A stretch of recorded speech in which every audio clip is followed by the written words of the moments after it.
I come to the theme of local peace processes through my research on national peace accords.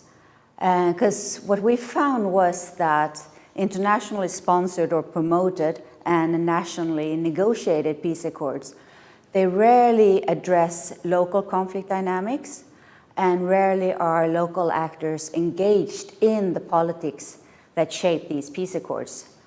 And this has led to peace gaps between local expectations, experiences, and understandings of peace and the national peace accord.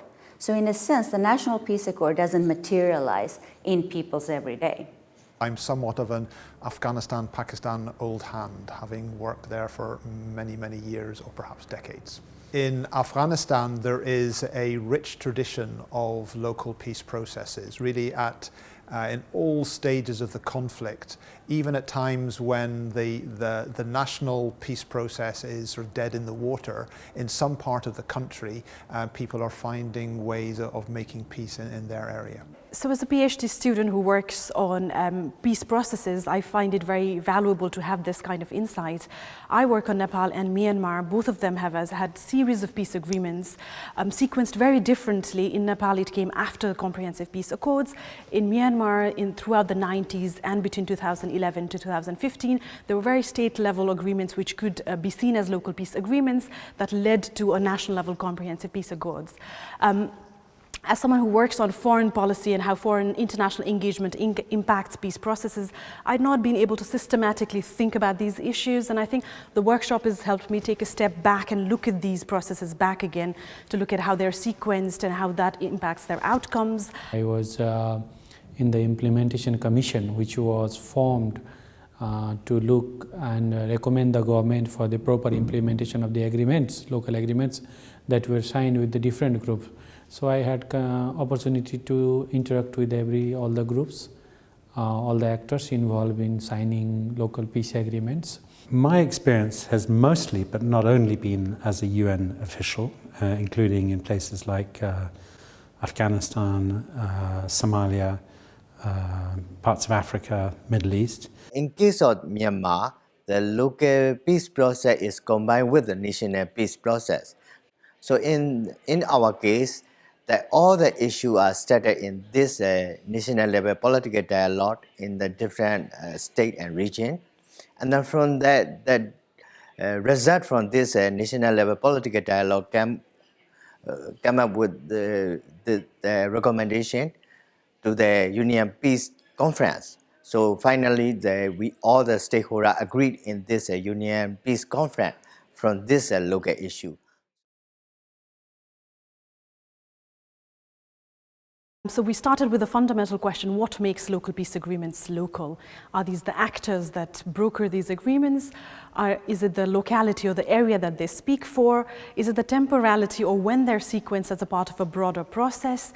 Is it the content of the agreement, or is it all of the above? And in seeking to discuss these questions, one of the reflections that came by was the fact that unlike national level processes, which rely often on a lot of external mediators and facilitators, local processes come from within the negotiated locally. They can be expedited based on local contexts. They reflect on local circumstances and thus have a lot of local ownership and engagement.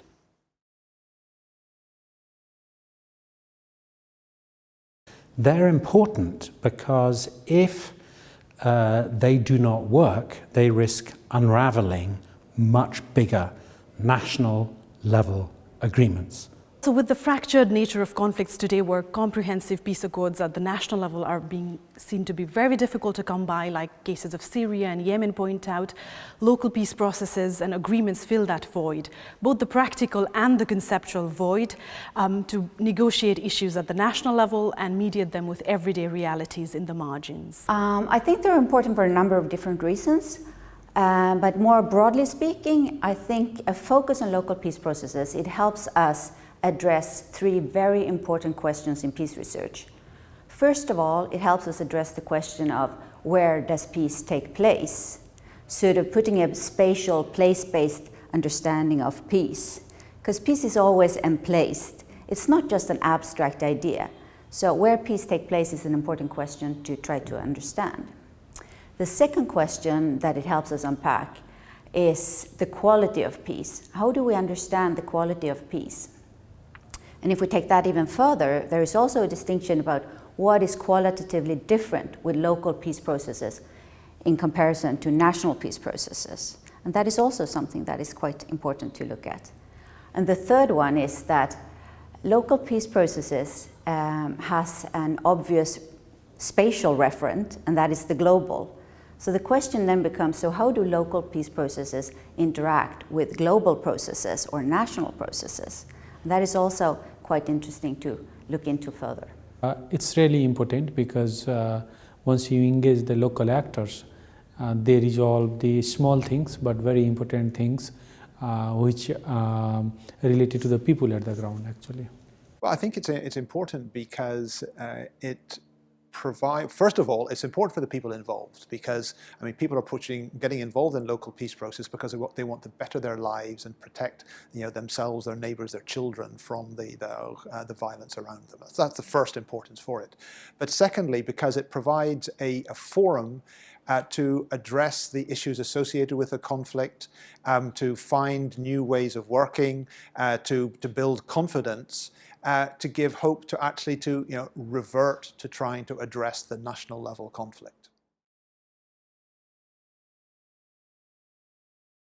Going more local can also mean significant dilemmas and trade-offs where short-term reduction in violence can be bartered off for salient issues like minority rights, gender rights, like we heard from the context of Afghanistan and Pakistan. The local is, it's very commonly used in peace research. We use it as sort of an all-inclusive term right now, rarely defined. And it's sort of a prefix that we put in front of local peace processes, local peace, local agency, and so on. So local has become this buzzword. But when we think about it and when we try to problematize it, the local could be a scale, it could be a level of analysis, it could be a specific place. And it also has a reference to local actors, local issues, sort of something that is in people's everyday. But it's also a complex and pretty problematic term when we think of it.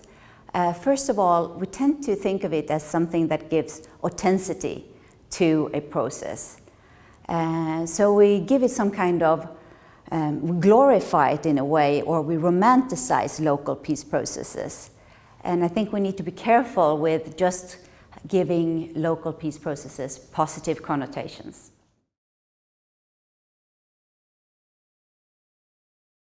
Our main goal of this peace process is to solve the political problem in the political dialogue. So all the issues are related to in this kind of political dialogue. So mainly we are talking on the federalism issue, what kind of federalism we will be set up in the future. So the different ethnic groups are focusing on this kind of federal issue, as well as how the security issue will be sorted out. So, for example, like the integration of the different armed organizations into the national armed forces. This kind of issue is discussing in our peace process. So, in our experience, some issues are very sensitive from the different stakeholders. For example, the military are very worried about their non-secession issue, or some are worried some ethnic group are worried that they are forced to combine under the national armed forces without their promise agreed. So this kind of worry between the different stakeholders still happening. So we are facing this kind of negotiation and give and take between the different armed organization and the military and then other political parties. There are themes which seem to recur both in the different processes in Afghanistan and in other countries. They're really about, first of all, in terms of the issues which are addressed. sometimes the issues which are addressed in the local peace processes, they seem quite practical. They, on the level of, it's perhaps access to an area, it's about the release of prisoners or hostages, it's about reopening bazaars, things which are not really the overall drivers of the big national conflict. But often there's a subtext there that sometimes that by addressing those in the text of an agreement, you create an opportunity to either dialogue on the bigger issues or at least create opportunities to take another look at them. But the other common theme is the issue of scale, that apparently local peace processes are indeed local. They're about a defined area, but generally they have a much wider effect. So that, for example, one of the most famous local peace processes in Afghanistan was the Musakala Agreement in Helmand over a decade ago now, and that dealt with one district inside one of Afghanistan's 34 provinces, but in reality, the whole of the country was watching it. The people who were involved were networked nationally, and it clearly had it had ripple effects. And even today, people are looking back and trying to learn from that. So that one of the interesting things about local peace agreements is often that they're not really just local, or their effects are not confined to the local. Yeah, I think identity and ethnicity issue. Then economic disparity, some kind of social injustice or discrimination. These are the 3-4 elements which are very common, in my opinion, to all local conflict in our region.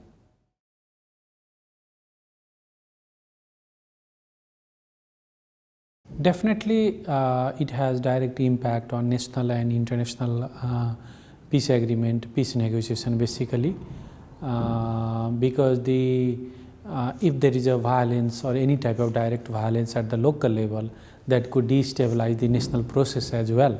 So it has direct link, because even small things, but the local things matter to the resident who are living in the particular community. And as all the national conflict has some level of linkage with the regional and international arena, that is also important in my opinion. Oh, absolutely, and that I think that we have to realize that there is there's a spectrum on these, and some local peace processes, they've really well, first of all, in breaking down, it may be that where you were trying to increase confidence, actually you've reduced confidence because somebody's broken their promise that they, for example, if the security forces have given a guarantee not to intervene in a particular area, for the duration of the local peace process, and then some security agency spots a promising target and they drop a bomb there and people get killed, suddenly everybody who's been involved in signing off on that peace process, their reputation has been damaged because people have got killed. People trusted that there was going to be security in that area. So that's an example of the kind of adverse consequence which is possible from these. I think for those of us who are trying to make sense of local peace process, it really is about sort of understanding the universe of them and providing some guidelines about how to approach these, whether it be the actors directly involved or indeed external actors who are thinking about facilitating and supporting. We need some really important do's and don'ts and some red flags as well. Yeah, if like external actors work and do decision without understanding the broader cultural aspects, that could result in unintended consequences. Success is when local people have a strong sense of responsibility for the implementation of the agreement and have a mechanism for dealing with those, sanctioning those who break the agreement, and that is itself part of the agreement. Well, it's a little bit like, is marriage successful? Well, some work out and some don't, and everybody's trying to work out what the reasons are, and can you predict it, and can you nurture it? I don't think there is one single criterion for the success of a local peace agreement, because quite often they are actually thought of as really only temporary. In each agreement, there's a reason, there's a problem that people have come together to solve, and at least in the short term, if that is solved, if they make progress on it, if they want to reopen a road and that road opens and commerce or relief starts to flow on it, then of course, in a very limited sense, it is successful. But to understand the sort of success in the sense that I'm interested in, it's really a question of does that local peace process provide a voice to people who have something to say on the national peace process, and until then their voice hasn't been heard? Or does it provide an opportunity or a forum for people to start working and addressing on the society-wide challenges rather than just the local peace process? And sometimes you might actually create that opportunity even if the local problem that they were trying to solve has proven intractable. There needs to be a proper implementation mechanism and monitoring mechanism as well. I think these two are important aspects, and I also want to add that the local peace process need to be owned and led by the local actors. While the external actors has only the role to support and facilitate there, not to influence or dominate the process. That has to be kept in